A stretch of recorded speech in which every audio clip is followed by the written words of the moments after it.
first consul what you were talking about. Right. SEO was the first. What are you reading from this? What source? Right. What source? This is Wikipedia. Wikipedia. Wikipedia. It's what you were talking about. Right.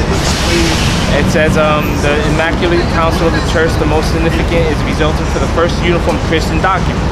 The first which is not the first Bible, but this was the first time they had a document of all the letters and things that people heard about Christ. Right. There was no Bible then. This is no Bible. There was no Bible. This time, no. Okay, continue. There was Bible. Right. Like if you don't like the history, this was written in what 20 and. I'll tell you in 325 AD. So it's like I'm trying to give you the date, but there was the first. This is the first meeting. So there was the first Christian doctrine, right? Which was just the letters of people. Luke wasn't even a part of this one, from what I remember. Luke wasn't a part of this. Okay. And it was called the Nietzsche Creed. With the creation of the creed, the president was established for a sequential local and religious council of bishops. Right. First time we had a bishop. To create statements of belief and canons of doctrine orthodoxy. So these are like the first Orthodox Christians, because they were known as a cult. This is the religion being created. This is our religion being created. What religion? The Bible's not written yet. What religion reading them? Actually, that's not the actual Bible. It's put together. No. These doctrines, the Nietzsche Creed, our Bible is part of that. Like the Nietzsche Creed, our Bible, you should know this. Our Bible is so thing for text, the Alexandrian text. That's all part of the same thing. And the intent being to define the unity of beliefs for the whole Christendom. So he got everyone to bring documents together, and then that's the first meeting. This is to make to unify all Christians' beliefs and what they believe in. What they believe in. Remember, at that time, let's say something. At that time, different people believe that God and Christ was the same person. Just like they teach in church today, right? Yes. They're saying that God, that Christ is God that was crucified on the cross, which is nothing. That's wrong. Because when Christ was praying, Christ said, Father, forgive them. Father, forgive them. Who was he praying to? Because Christ prayed to Christ. Someone has authority over it. Exactly. Which is the Most High, right? Go ahead. So, but that was by proof right there. He brought people together before the Bible was written. To see what the difference is, right? No, to make a doctrine. Sir, no, not to make a doctrine. That's not true. I'm gonna show you. It results the first unified Christian doctrine. We never had a Bible before.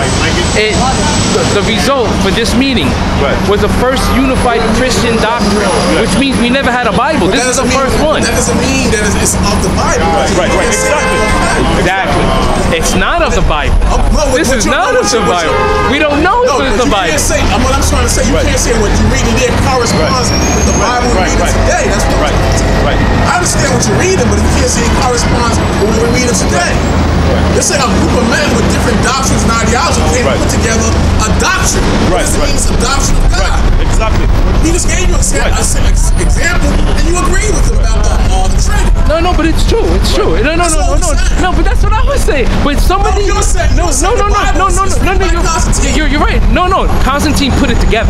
That's not true. That's not true. Sir, let me ask you a question. Listen. Hold on, sir. Let me read this. Read Jeremiah 31:33. You remember when it first came up, right? When it first came, sir, hold on. Hold on for a second, please. When it first came up, right? You say that's the Old Testament, right? When the brother quote the scripture right here, give me Jeremiah. This is the 30. Hold on, please, sir. Hold on. Jeremiah 31:33. Read. It's Jeremiah 31, verse 33. But this shall be the covenant that I will make with the house of Israel. The word covenant means agreement, right? That I will make with the house of Israel. That's in the Old Testament, right? Read. At those days, saith the Lord. In the Bible says in those days, mean in the last days. You said that's the Old Testament, right? Now we're gonna prove to you that he said the same thing in the New Testament. Read. I will put my law in their inward part. What is in your part? Your mind. Because remember, when Moses brought the Jews on Mount Sinai, right? He gave them laws on a tablet, right? Okay, go ahead. And write it in their heart. And write in their heart. Your heart means what? Is a Chaldean word which means subconscious thinking, which is the mind, not your little heart. Okay? If the Bible says your heart is evil, it's not talking about your little heart. It's talking about your mind. Okay? Yeah. Read. And will be their God, and they shall be my people. And they shall be my people, which is Israelite. Go ahead. And they shall teach no more every man his neighbor. Right, because the law is gonna be in our heart, right? That's the Old Testament. Let's see what the New Testament. Give me Hebrews chapter 8, verse 10. Hold on. I want to show you how this is the Bible. This is the Bible. Let me finish. Okay, read Hebrews 8 and 10. Read. Hebrews chapter 8, verse 10. Okay, so we got proof to you now that the New Testament is the same as the Old Testament. Because remember, when Christ was around, right? What was Christ quoted from? Was the New Testament written at that time? No. Christ was always quoted from the Old Testament. Okay? When Constantine had a battle with Maximus, remember Maximus? He had a battle with Maximus at the Melvian Bridge. Remember the war? Constantine said that he see a cross in this sign conquered. Yeah. Now, who was he talking about? He was talking about Christ. He was talking about Christ when he said he's seen the vision, which is Christ, right? Okay, now, you found it? Hebrews chapter 8, verse 10. Okay? So, sir, listen. We know Constantine. We know Constantine was Hebrew. He's the one that's used. I agree with you. But what I'm saying is, what I'm not agreeing with you, you're saying that he's the one that put the New Testament together. He's seen a symbol of a cross on top. Sir, like that's a good thing. Sir, listen, no, but I'm saying that I don't believe that. I don't believe Constantine seen the cross. I saw you agree with him when he said about the cross. Right. No, I don't agree with that. I don't agree. Right. Yeah, go ahead. This is how the Nicene Creed that came from Constantine. It's in our Bible that we're reading right now. Proof. Well, I got the proof right here. The original Orthodox and Arian churches use the profession of faith with the verbs in original plurals. We believe from the Eastern Orthodox Catholic churches converted the word singular. The Evangelical and many Protestant denominations generally use similar forms, sometimes in plural. The Apostle Creed, this is in our book. We use, if you look at it, it's referenced, Apostle Creed is in there. But what you're reading sounds like a conglomerate of men's opinion on faith. It's not saying, it's not saying that they getting text from the Dead Sea. Oh, no, I'm not there yet. No, I was trying to give you proof before. Now here's the proof, the creed, the Apostle Creed. What is define the Apostle Creed? This is the things that they brought Constantine, not the Bible yet. They brought him letters and what was in these letters? Right. You don't know. People, no, we do. It's in our Bible. No, so what we read in the Bible, you said from what you're reading, you're saying that's what they brought Constantine. Yes. How do you prove that on what you're reading? The verbiage that you're reading. Because they said it. Listen to what I'm not saying that. I don't know if it's true. I wasn't there. From what you just read. How do you know that verbiage pertains to the chapters in the Bible they brought to Constantine? It doesn't say that. It just said men brought to doctrine. Because it goes from the Nicene Creed to the Apostle Creed. Based on the Nicene Creed, we got the Apostle Creed. Now the Apostle Creed, when you look up the Apostle Creed, it speaks of the Trinity. It speaks of... Does the Bible speak of the Trinity? No, it's not even in there. So that's not in the Bible either. Right. That's not in the Bible either. Go ahead. But this is where our Bible came from this man. I got something. Bro, let me say this. Listen. You bring on something on the cell phone, I bring on something about Arius, right? Arius. What's the purpose of the Council of Nicaea, right? It said right here, Arius, where the word Arian come from, born in Similia, modern day Libya, was a Christian presbyter, right? And bishop of Berber origin. And priest in Basilicus, right? Alexandria, is teaching about the nature of the Godhead in Christianity, right? Which is Father, Son, and the Holy Spirit, which emphasize the Father divinity over the Son, right? And there's a opposition to which become the dominant chronology made him a primary topic of the first Council of Nicaea, which was convented by Emperor Constantine the Great in 325 AD. Now, I'm gonna read down because he did not say anything about the Bible, nothing. He said right here. Then it said, negative writing described Arius' theology as one in which there was a time before the Son of God when only God the Father existed. That's what Arius was teaching. So Constantine Great said, look, all you guys have differences. Let's have our differences and see who is the Christ, to prove that Christ and God is not the same person. But Arius, he did not believe that, because he believed that God, that Christ, there's no such as Christ. That's what I'm trying to explain to you. But if you read down, there's nothing mentioned in the Bible. Nothing at all. When you go, yeah, go ahead. And what you're reading, the same thing. Right. You read it about a couple times. You keep reading doctrine, but you can't say that those doctrines actually relate to what we're reading in the Bible put together today. Right. That's all I'm saying. I'm not saying that. And then, like, you brought up how Constantine was an evil man. We're not disagreeing with you. We're not disagreeing with you on that. You may not believe in what he said about the cross. Like, okay. How did the Bible come together? How did the book of John, book of Luke, book of this, how did all that come together? Hold on, sir. Sir, hold on. No, we just read the Old Testament, right? Yeah. You said that was the Old Testament. Let's see what the New Testament said. St. John, Hebrews chapter 8 and 10.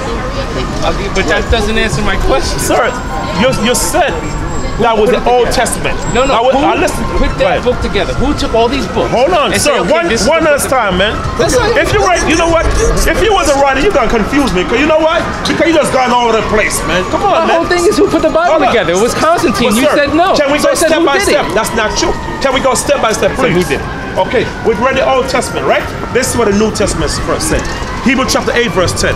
Hebrews chapter 8, verse 10. Right. For this is the covenant that I will make with the house of Israel. He said, for this is the covenant that would make with the house of Israel. We just read the same thing in the Old Testament, right? Read. After those days, saith the Lord. What the Bible say? After those days mean what? After the last days, when the kingdom of heaven set up. Okay? Read. I will put my laws into their mind. The Bible says, I will put my laws in their mind. You see? Remember that, right? Mm-hmm. Yeah. Remember that from Ezekiel. Yeah. Right. Okay, go ahead.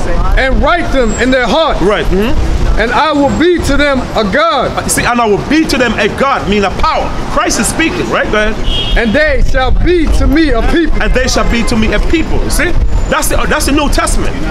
Now, let's go some more proof about the New Testament. How the New Testament. Give me 2 Peter 1:21. 2 Peter 1:21. Give me Psalm 68 verse 11. Because we're trying to show you that you can't tell me that the New Testament that the New Testament is not the same. Because remember, the Bible tells you Christ. No. You say the Bible. You say you believe part of the Bible. What part of the Bible you believe? That's a good question. Please tell me. Very good question. I shaved.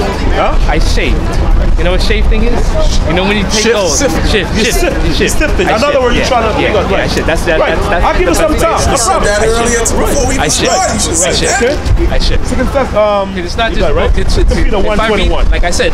Like what I said before, when Jesus said to buy the swords, that doesn't sound like he would say. I don't see Jesus. Yeah, you explained it, and I'm not saying it doesn't make sense, but it didn't change my mind that if I believe Jesus said it or not. It didn't. But I do believe in Jesus, but I don't believe he would say something.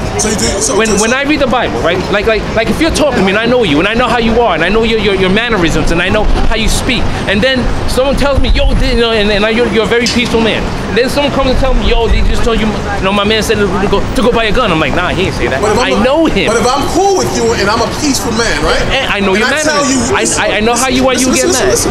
And I tell you, we going down the block, but there's some dudes down there that's pretty thorough and dangerous. I'm saying, out of love, take this gun to protect yourself. But because we're holy men, don't live by the gun. I just listen. I just want you to get past what's on that corner. Does that make sense? I understand. Okay, that's all it is. But it still doesn't seem like something that he would say. Let me say something. It doesn't seem like something he would say. Hold on. It is something he would say. You saying that Christ would never tell people to take up arms, basically, and fight. That's what you're saying.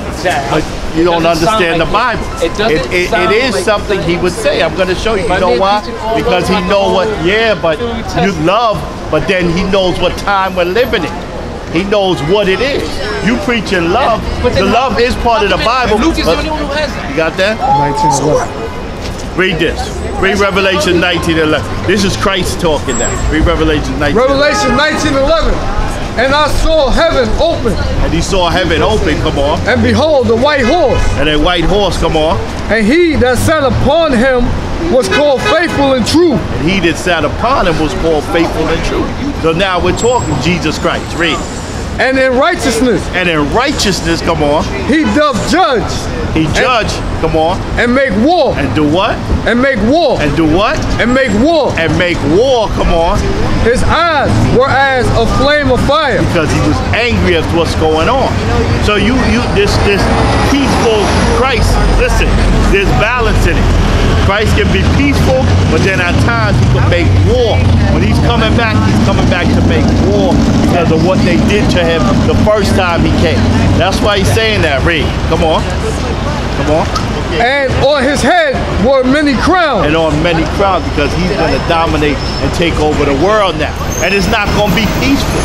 He's telling you that it's going to be war. So you're saying the matter is there's a balance. The Bible tells you in Ecclesiastes there's a time of love, there's a time of peace, there's a time to hate, and there's a time of war. So you got to understand there's balance now. We're dealing with the devil's kingdom. And the devil will destroy you if you come peaceful sometimes. The devil doesn't know peace. So the Lord tells you that, look, he's going to come back with war. So now if he says take a sword, you got to understand what is he saying and what time we're living in. You understand? I get it. Yeah. But the whole theme of the Bible, when I read the New Testament, I read it twice, the whole theme when I read Jesus, the one that he never